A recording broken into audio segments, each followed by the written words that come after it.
Thank you. Thank you. Thank you very much.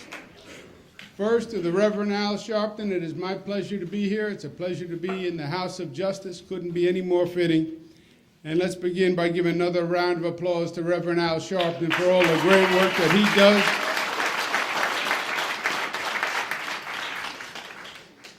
Reverend used a new term. I've heard a lot of his sermons and lectures. It was a new term, agitation freaks. I love that one. I love that one. Albany has a lot of agitation freaks, I can tell you that. Reverend was talking about us when we were young guys. I think a little bit we had that agitation freakiness going on once in a while, Reverend, tell you the truth. I consider us recovering agitation freaks, however, and we are still in recovery every day. The being in the House of Justice on the Martin Luther King Day is exactly the right message, and the Reverend is exactly right. The message that we set in this House, in this state, really does resonate nationwide. And I also want to commend the Reverend on his point about it is about action. It is about action. Government is about action. Government is about getting things done for people. You know, somehow we've morphed into the situation where government becomes about debates and about press stories and press releases, but that's not what it is. It's a vehicle for change. It's a vehicle for action. It is there to make people's lives better now, not 10 years from now, not 20 years from now, but to get things done. And he's done that all his career to great effect, and it's a pleasure to be with him. To Michael Hardy, your counsel, he's doing great work. Pleasure to be with him.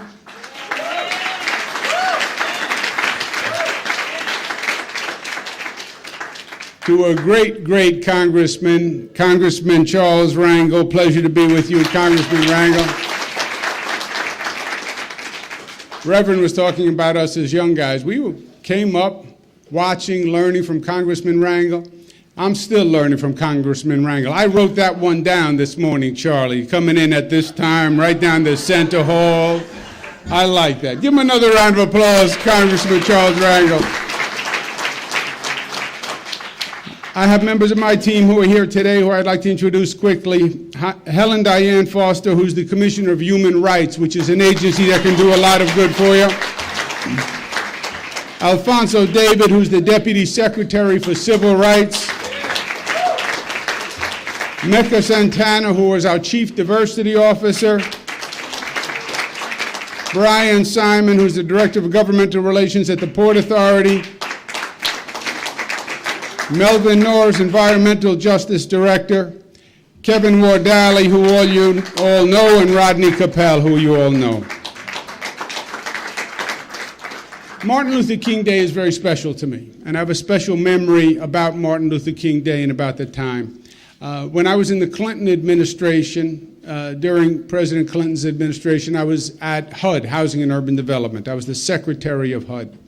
And HUD is a much more dynamic agency than most people realize. HUD does housing and urban development, also does urban development, economic development. It's the main economic development agency for the nation, but it also does fair housing and anti-discrimination work.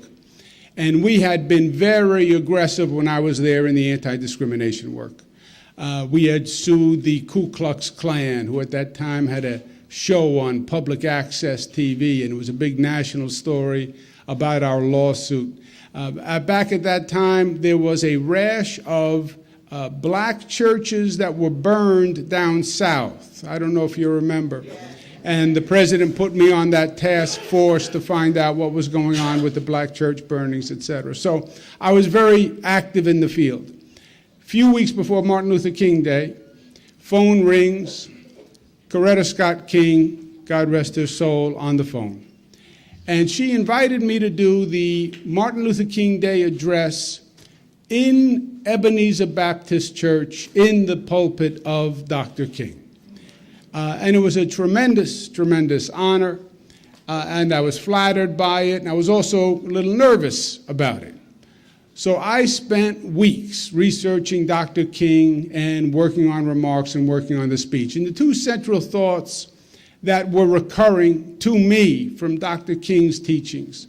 The concept that justice is not going to just happen, Justice is not an evolutionary process. Justice happens if we make it happen. The arc of the moral universe is long, and it bends towards justice if we bend the arc. It is not just a natural process. The concept that this is a struggle, and the good fight is a fight. That's why they call it the good fight. And we have to fight to make these things happen. The second concept is that justice is not a place that we will arrive to at one day. Justice is a goal more than a destination. And what we need to have justice will change over time.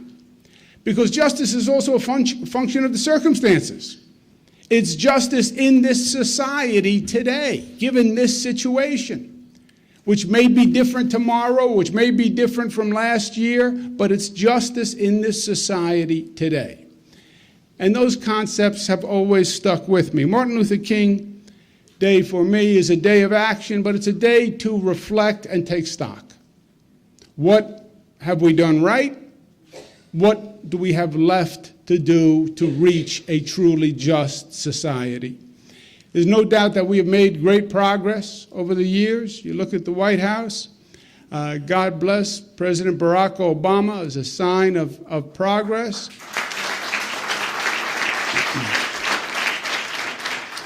Sign of progress, we can look right here at home and see our Reverend Al Sharpton, now a big national TV star personality.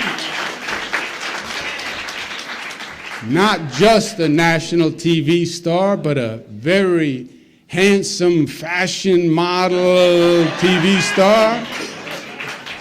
Very debonair and well-dressed. Really good-looking TV star, Reverend Al Sharpton. I knew him when, though. I knew him back in the day, when he was on the corner with the bullhorn, and there was nobody around him. And he was not quite as fashionable. Let me tell you, I was there. And there was no national TV show. So we have made progress. Just ask Reverend Al Sharpton. Oh, yeah. But with all the progress, we still have more to do, certainly. Central to what Dr. King spoke about was the concept of jobs, concept of employment. Why? Because that was dignity, the dignity of work. Why? Because that was independence, the independence of work. You had a job, you had an income, you were independent, you could do for yourself and your family, and that was mobility. We still have employment problems in this country, in this state, especially with young African American males, 40% unemployment for young minority males. That is a crisis in our society. And it's not going to get better unless we address it. We need the jobs. We also need the skill set for those young men to get the jobs and keep the jobs and have jobs that offer them mobility. We started on this project, Alfonso David, last year, where we have special training and tax credits just for minority youth who are struggling to find a job. We're actually going to be increasing that effort in those programs this year. We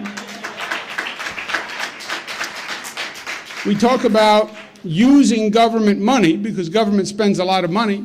New York State budget, $137 billion. $137 billion.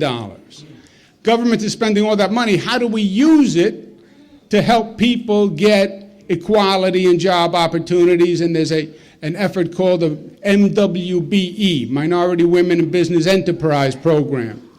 Governor David Patterson, when he was governor, came in and said the current goal was 5% of all the state work should go to MWBE. And Governor David Patterson said, I'm going to take the 5% and I'm going to double it. And I want to have 10% of all the state work go to MWBE. probably the greatest single way the state government can make a difference. I came in after David. I said, I want to take the 10 and I want to double it to 20. And people said, oh, that's too much, too fast. Governor Patterson just went from 5 to 10. You can't now go from 10 to 20. It's too much, too fast. I said, why not? I said it first, though. I'm proud to report today we exceeded the goal of 20% MWBE, and we're going to certify more businesses in the future. We are still a nation that incarcerates more people than any other industrialized nation on the globe. On the globe. I'm proud to be able to say when I do my inventory this weekend, I'm proud to be in the business of closing prison cells instead of opening them.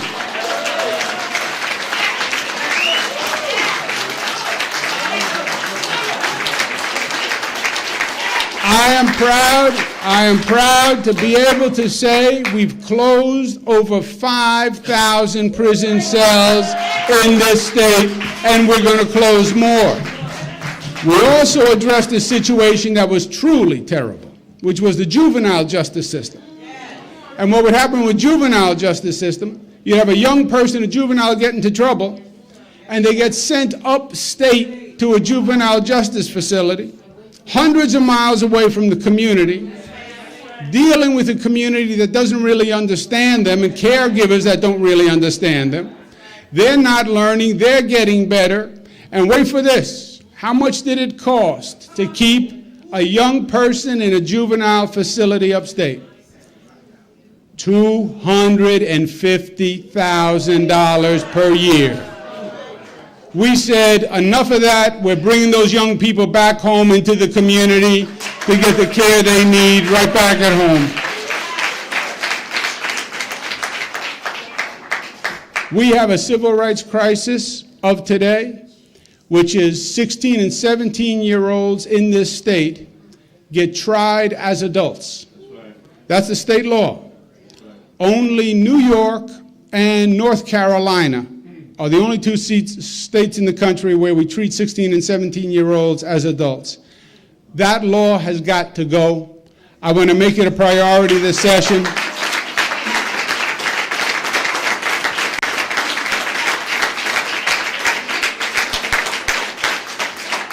I want to put together a commission that addresses it, that finds out how to do it, the best way to do it, the fairest way to do it, and the fastest way to do it. And I want Nan to be part of that commission, given the good work you do here.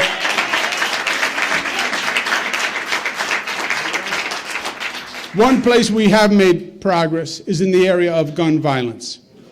And gun violence, the minority community pays an especially high price. 96% of all the young people who are killed with guns, they're black and brown.